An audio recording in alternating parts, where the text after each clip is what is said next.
cette nouvelle partie, nous allons voir la boucle for. Alors, la boucle for en Python s'écrit sous cette forme, for. Derrière, nous mettons une variable quelconque. Par exemple, ici, je vais l'appeler i. Et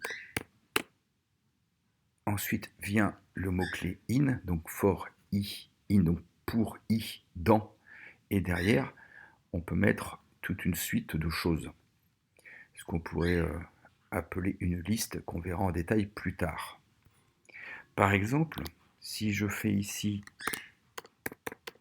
bonjour, donc une chaîne de caractères bonjour, donc bien sûr je finis par les 2 points, et que ensuite je fais un print de i, nous allons voir à quoi cela va donner.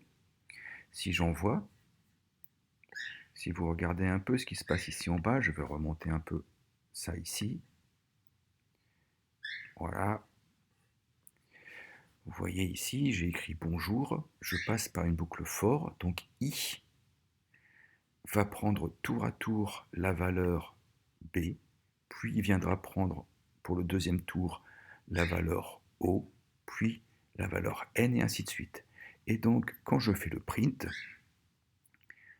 comme par défaut le print fait un retour à la ligne, nous retrouvons notre mot pris un à un. Nous pourrions faire par exemple, pour faire voir ce que contient i, voilà, nous pourrons faire quelque chose sous cette forme, je vais mettre un espace ici, et si nous relançons, nous voyons que i contient tour à tour, ici, chaque lettre de ce que je viens d'écrire là-bas en haut. Alors, nous pourrions aussi, si on le voulait, mettre tout autre chose ici que bonjour. Prenons un exemple. Si je prends, alors je vais effacer ici, quelque chose que je vais mettre entre crochets. Nous verrons en détail plus tard à quoi que ça correspond. Et je vais mettre par exemple 2,4,5,6,7. Je vais plutôt faire 2, 4, 6. Voilà, 2, 4, 6, 8, 10. Donc on pourrait se dire, bah, c'est comme j'écris, je prends une feuille de crayon et je fais un tableau et je mets dedans, dans chaque case du tableau, 2, 4, 6, 8, 10. La boucle for va venir dans ce tableau que l'on appelle en réalité une liste, va venir dans ce tableau prendre chaque élément un à un. Et on va retrouver i égale 2, i égale 4, i égale 6, i égale 8, i égale 10. Donc il prend bien les éléments ici, un à un. Je pourrais faire, par exemple, si on reprend tout à l'heure, je vais appeler ça une variable que je vais appeler phrase.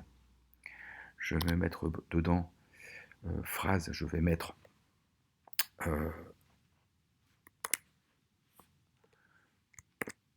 voilà, nous apprenons le Python, cette phrase, et je vais pouvoir venir ici mettre phrase. Donc je mets le nom de la variable ici. Cette variable comprend cette phrase, nous apprenons le Python. Je peux changer ça comme je veux, je vais appeler maintenant ma variable char, pour caractère.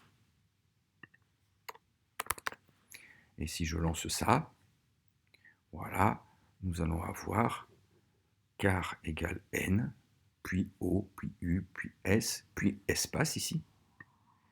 Char égale espace. Et donc on voit qu'il prend les éléments un à un. Donc nous pouvons utiliser la boucle for sous cette forme. Très simple, puisqu'il n'y a rien d'autre à faire. Il faut juste se rappeler for, on donne le nom d'une variable in, et dans quoi on veut aller chercher des choses. Et ensuite, on fait de l'affichage ou on fait ce qu'on veut derrière. Donc la boucle for est vraiment très simple d'utilisation. Et nous verrons plus tard, en approfondissant un peu, que ici je vous ai fait voir que l'on pouvait mettre une phrase, une sorte de tableau qu'on appelle une liste, mais on pourra mettre aussi d'autres choses, comme ce qu'on appellera, et on verra ça plus tard, le dictionnaire ou le tuple. Ce sont des choses spécifiques à Python que nous verrons un peu plus tard. Donc voilà pour la boucle for.